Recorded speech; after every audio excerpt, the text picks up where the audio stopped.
Praise the lord. నేటి వాగ్దానము. ఆయన తన వాక్కును పంపి వారిని బాగు చేసెను.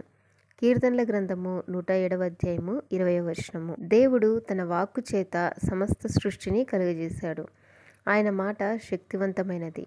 యేసుక్రీస్తు ప్రభువు ఈ లోకంలో దేవుని రాజ్యం గురించి సువార్త ప్రకటించిన సమయంలో ఆయన వద్దకు వచ్చిన రోగులను తన మాట చేత స్వస్థపరుస్తూ వచ్చాడు. ఒక శతాధిపతి మాట మాత్రం సెలవిమ్ము, అప్పుడు నా దాసుడు స్వస్థపరచబడును అని విశ్వసించి యేసుక్రీస్తు వద్దకు యూదుల పెద్దలను పంపించాడు. యేసుక్రీస్తు ప్రభు యొక్క మాటలో స్వస్థత కలదని శతాధిపతి విశ్వసించాడు. ఆ శతాధిపతి యొక్క విశ్వాసం చూసిన యేసు ప్రభువు ఆ దాసుని స్వస్థపరుస్తూ వచ్చాడు.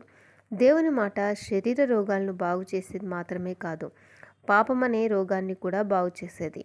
యేసయ్య మాట్లాడితే జీవితాలు బాగుపడతాయి. సౌలు అంతవరకు ప్రభు యొక్క శిష్యులను బెదిరించుటేను, హత్య చేయుటేను తనకు ప్రాణాధారంగా జీవించిన తన జీవితంలో యేసు ప్రభు యొక్క స్వరము విన్నాడు. యేసుక్రీస్తు ప్రభువును అంగీకరించి ప్రభు కోసం జీవించాడు.